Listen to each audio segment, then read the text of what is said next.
자, 이 영상에서는 우리가 7장에 나오는 세틀먼트 과정에 대해서 함께 학습을 해보도록 하겠습니다.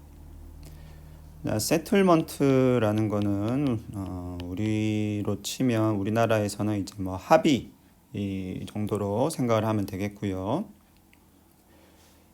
자, 플레인티프와 디펜던트가 있는데 이제 플레인티프가 이제 소송을 제기를 하죠. 플레인티프가 이제 디펜던트를 고소를 하고, 자, 그래서 이제 소송이 진행이 되고요. 자, 그래서 최종적으로는 이제 재판을 가게 되죠. 그래서 재판을 가게 되면 재판에서 판사가 이제 결정을 하고, 그러면 이제 판사가 디펜던트에게 이제 플레인티프에게 얼마를 배상을 해라 라고 이제 판결을 내리게 되겠죠.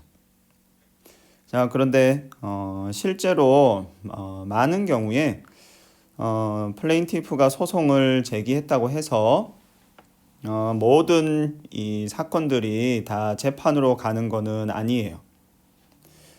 상당수가 사실 중간에 이 세틀먼트를 통해서, 즉 합의를 통해서 이제 끝나는 경우가 많이 있습니다.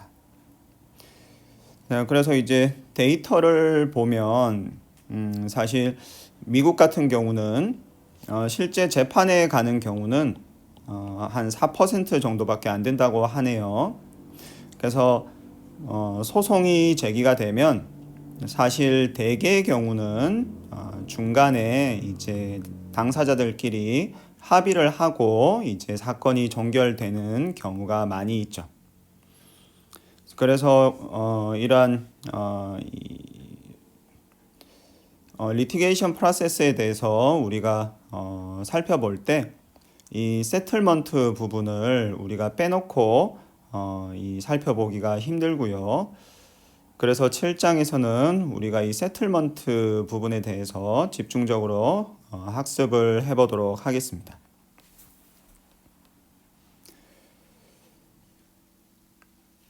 자, 결국 최종적으로 트라이얼에 가게 되면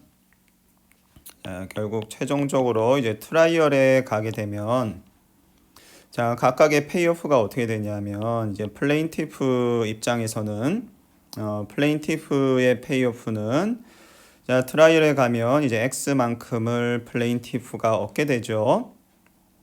그리고 이제 재판 비용으로 이렇게 CP만큼이 발생을 하게 됩니다. 자, 디펜던트의 경우에는 비용으로 이제 디펜던트는 따로 얻는 건 없으니까요. 이제 비용으로 표시를 하면 자, 재판에 가면 이제 X만큼을 이제 배상을 해야 되겠고, 그리고 재판 비용이 이제 CD만큼 발생을 하게 됩니다. 자, 그래서 재판에서 이제 플레인티프와 디펜던트가 최종적으로 받게 되는 이 플레인티프의 경우에는 페이오프가 이렇게 표시할 수 있고, 디펜던트는 이제 비용을 이렇게 표시를 할 수가 있겠죠.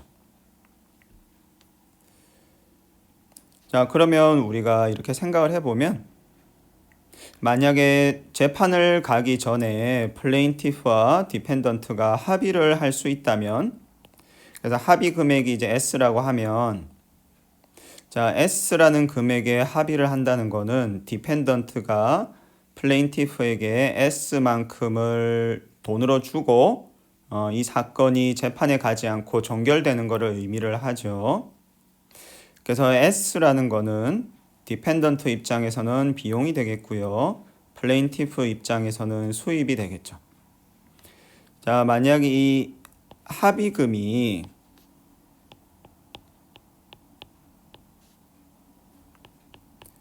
자, 합의금이 지금 이 구간 사이에 어떤 금액이라고 한다면 플레인티프와 디펜던트 모두 합의를 통해서 이제 사건을 조기 종결하는 것이 둘 다 유리하구나 하는 것을 우리가 알 수가 있습니다.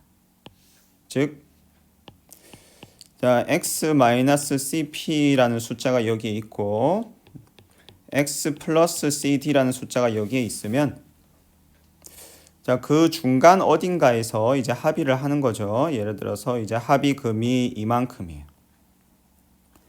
자, 그러면 플레인티프 입장에서는 지금 합의를 하면 S만큼 이제 페이오프를 얻게 되고, 재판에 가게 되면 X-CP만큼 페이오프를 얻게 되는데, 합의를 통해서 얻게 되는 페이오프가 더 크죠.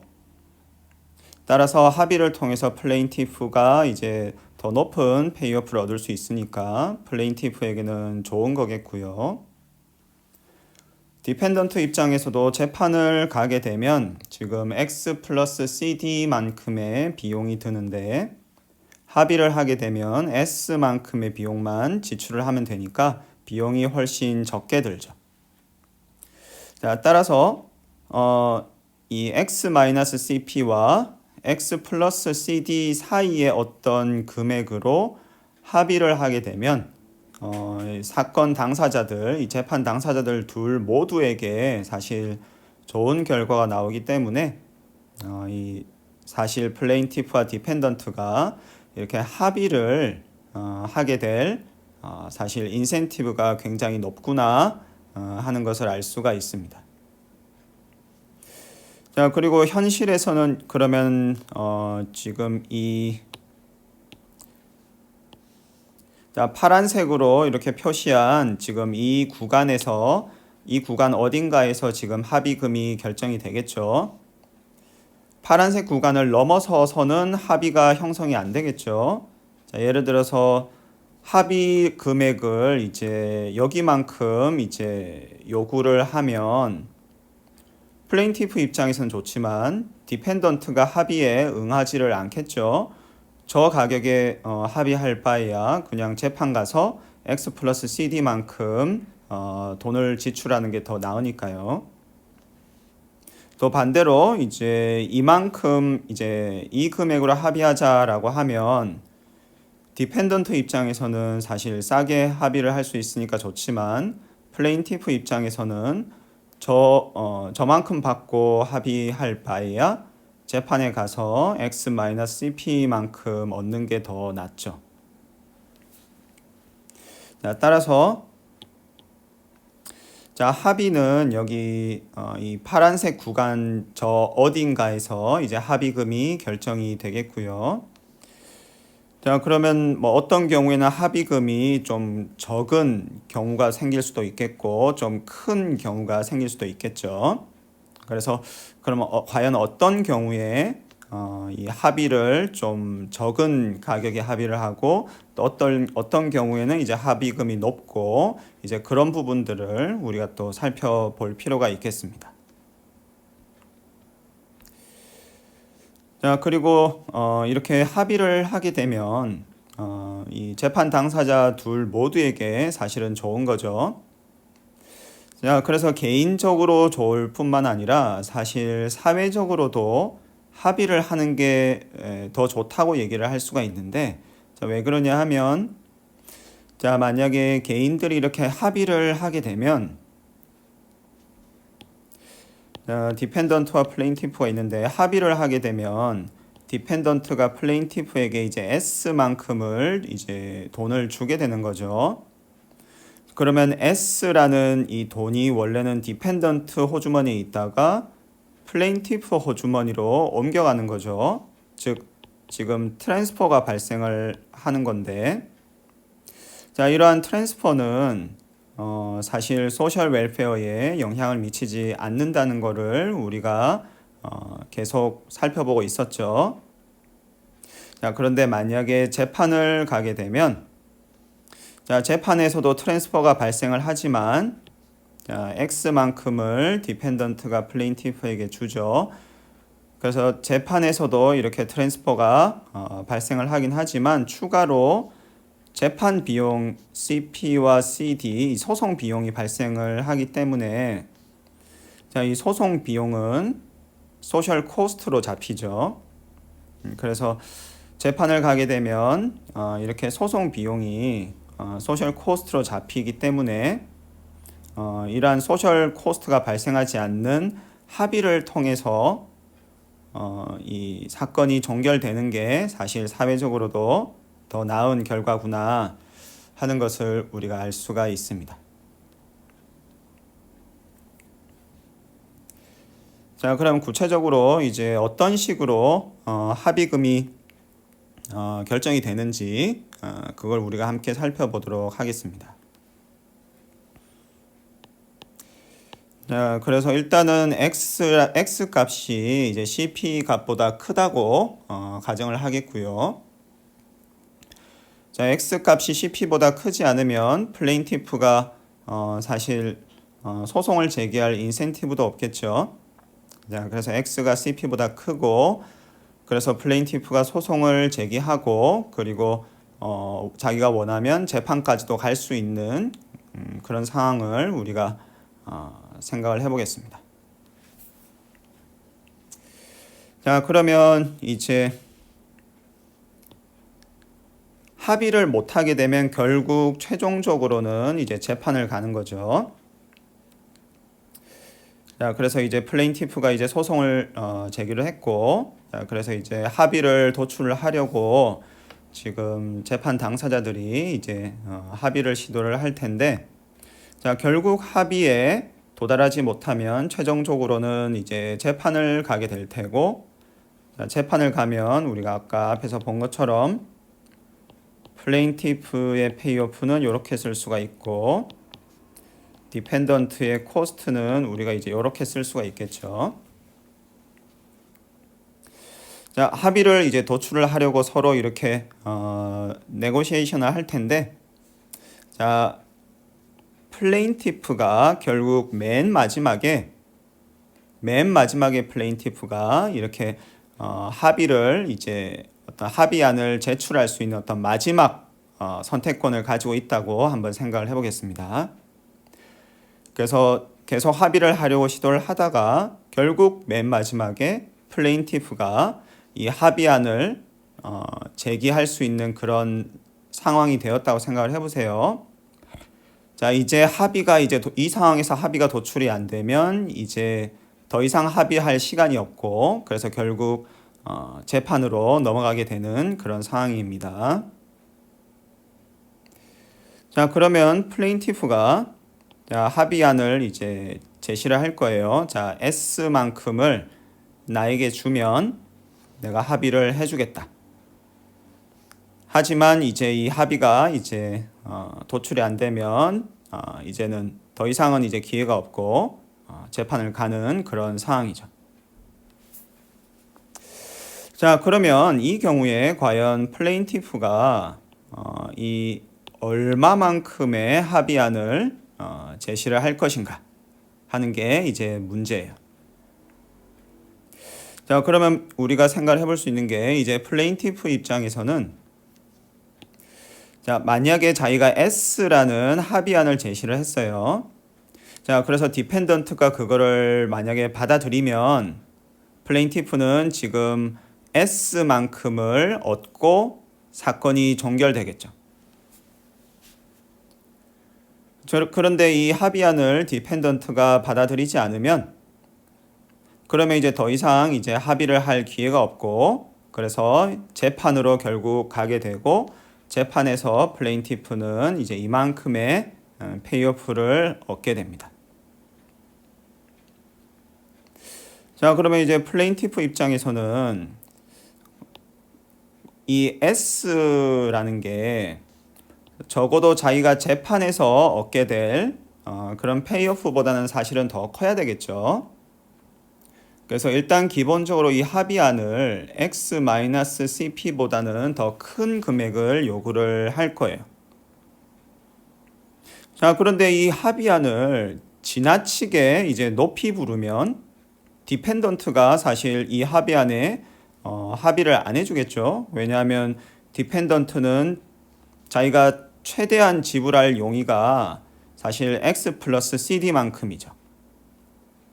재판을 가면 X 플러스 CD만큼 이제 지출을 하게 되는데 그것보다 더 많이 지출을 할 이유가 없으니까 플레인티프 입장에서는 최대로 부를 수 있는 금액이 사실 디펜던트가 재판에서 이제 결국 지불하게 되는 저 총 비용을 넘어갈 수는 없겠죠.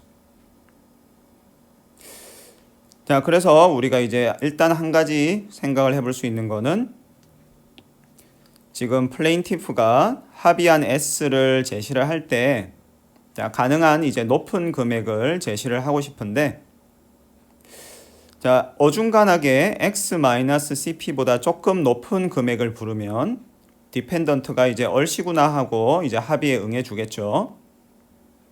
근데 이제 그렇게 해서는 사실 플레인티프 입장에서는 자신의 이윤을 극대화한 게 아니죠. 그거보다 사실은 좀 더 불러도 디펜던트가 합의에 응해 줄 테니까요.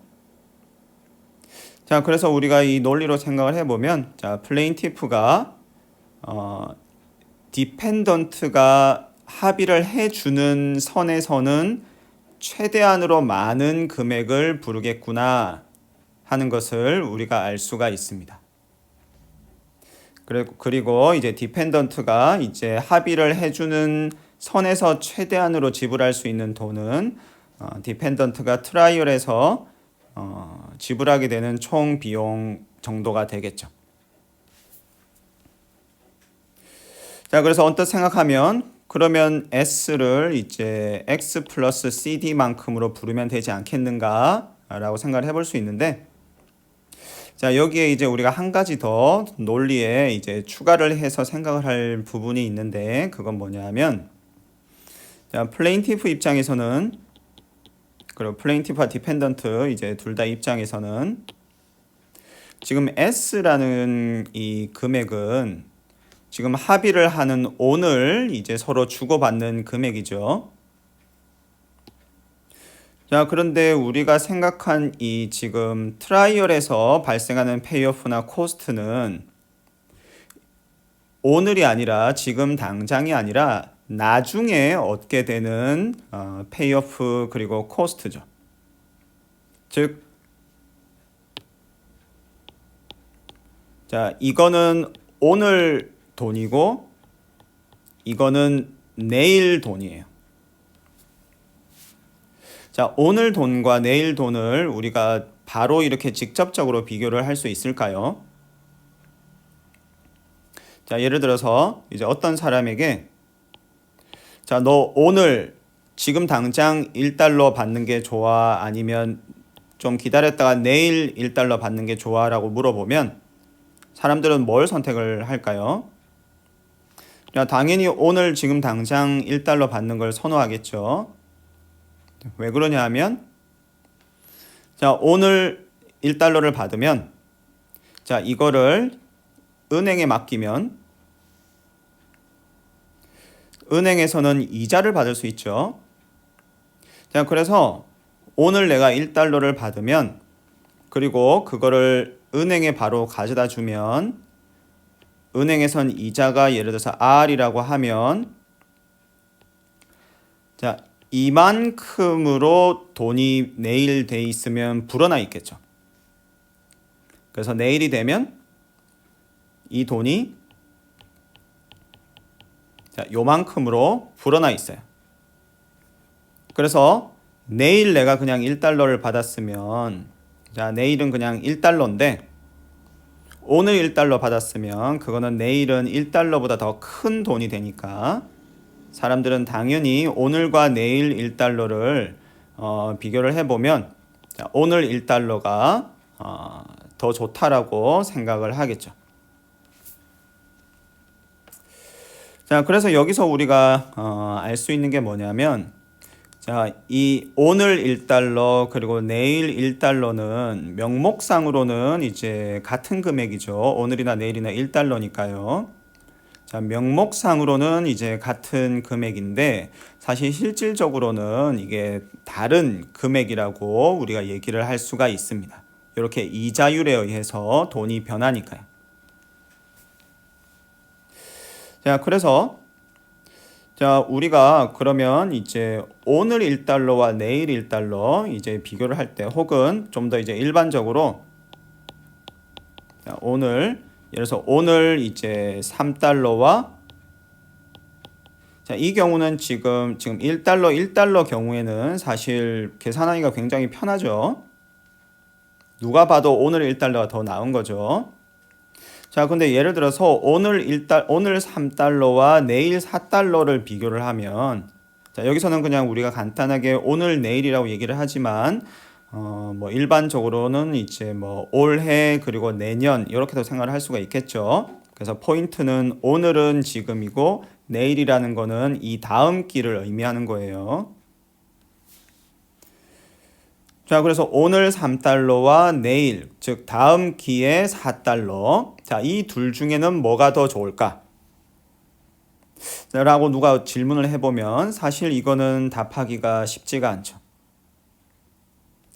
자, 그래서 이런 경우에 우리가 지금 오늘 3달러 그리고 내일 4달러를 좀 정확하게 비교를 해주고 싶어요.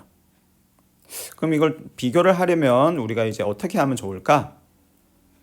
자, 한 가지 방법은 지금 오늘 3달러와 내일 4달러를 우리가 직접 디렉틀리 비교를 할 수 없는 이유가 지금 이자율이라는 것 때문에 오늘 돈과 내일 돈 간에 괴리가 발생을 해서 그렇죠. 자, 그래서 한 가지 방법은 자, 오늘 돈을 이자율을 활용을 해서 내일 돈으로 환산을 하면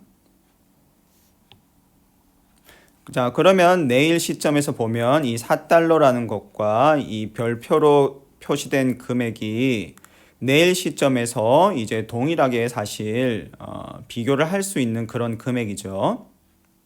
자, 그래서 오늘 3달러와 내일 4달러를 비교를 할 때 직접 비교가 불가능하니까 자, 오늘 3달러를 내일 돈으로 환산을 한 후에 이 둘을 비교하는 방법이 있겠습니다. 혹은 그 반대로 내일 4달러를 오늘 돈으로 환산을 하고 그래서 이 둘을 비교하는 방법도 있겠죠. 자, 이 대개는 사람들이 이 두 번째 방법을 선호해요.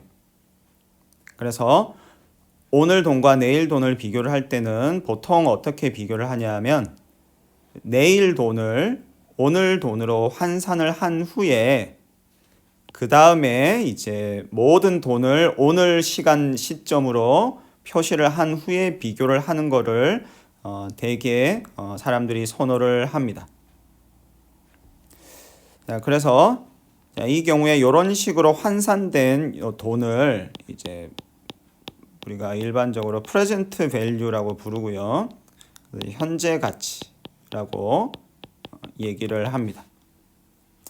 현재 가치, 그러니까 present value라고 얘기를 하고요.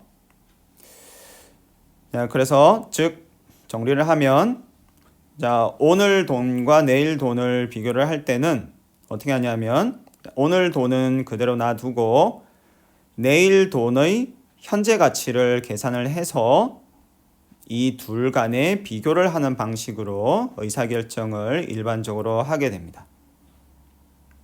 자, 그러면 이제 이 present value를 계산을 할 때 자, 여러분 이제 이자율이라는 게 있으니까 우리가 그거를 활용을 해서 이 현재 가치를 어떻게 계산을 할 수 있냐면 자, 오늘 $A 있다고 하면 오늘 $A 내일은 이자율 때문에 이제 이만큼이 되는 거죠. 자, 그럼 만약에 내일 $B 있다고 생각을 해보세요. 자, 내일 $B 자, 오늘 시점에 현재 가치로 환산을 하면 과연 얼마일까? 라고 생각을 해보면 이렇게 표현을 할 수 있겠구나 하는 것을 알 수가 있습니다. 자, 왜 그러냐 하면 내가 오늘 이만큼 돈이 있으면 그게 내일 얼마가 되냐 하면 거기에 이자율을 곱해서 내일 돈이 되니까 상쇄돼서 B만큼이 남게 되는 거죠. 자, 따라서 미래의 소득이 있을 때, 그래서 미래의 어떤 소득이 B만큼 있을 때, 자, 그 미래 소득의 현재 가치를 우리가 어떻게 계산을 하냐 하면 이자율 R을 사용을 해서 우리가 이렇게 표현을 할 수가 있습니다. 그리고 R은 이제 뭐 어떤 양수 값이니까 이제 우리가 볼 수 있는 대로 자, 이 현재 가치는 이제 B보다는 작은 어떤 값이 되겠죠. 자, 그리고 이제 뭐 이렇게 1 플러스 R로 계속 나눠주는 표현을 수식을 쓰면 이제 좀 귀찮으니까 우리는 그냥 간단하게 이거를 앞으로는 어떻게 표현을 할 거냐면 이 1 플러스 R 분의 1을 우리가 이제 델타라는 숫자로 이제 표시를 할 거예요. 그래서 이 델타라는 숫자는 양수 값이고 1보다 작은 어떤 값이죠. 그래서 이거를 이렇게 이제 B 값에 곱해서 현재 가치로 우리가 표현을 할 겁니다. 자, 즉 정리를 해보면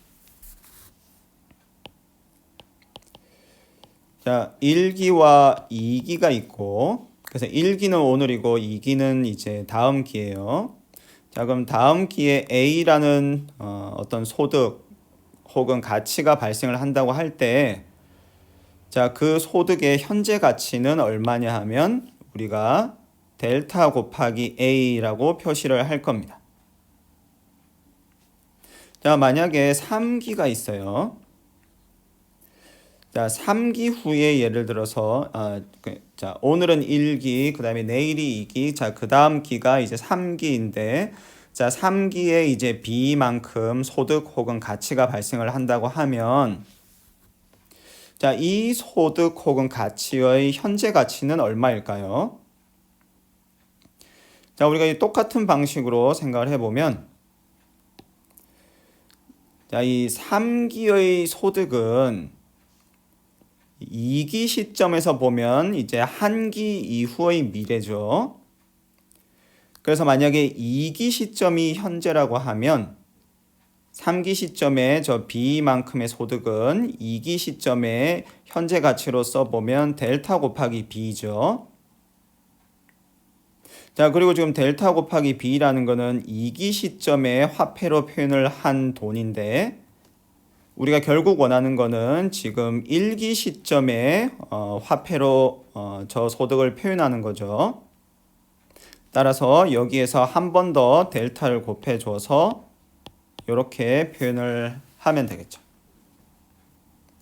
자, 그래서 1기 이후에 소득은 우리가 델타를 한 번 곱해서 현재 가치로 표현을 해주면 되고 2기 이후에 소득은 델타를 2번 곱해서 현재 가치로 표현을 해주면 되겠습니다.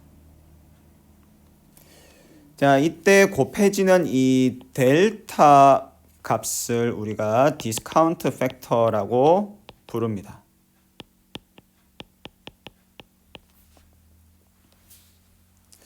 자, 그래서 정리를 하면 자, 우리가 합의 과정에 대해서 세틀먼트에 대해서 생각을 하려고 하다 보니 자연스럽게 지금 시간의 차이가 존재하는구나 하는 것을 알 수가 있습니다.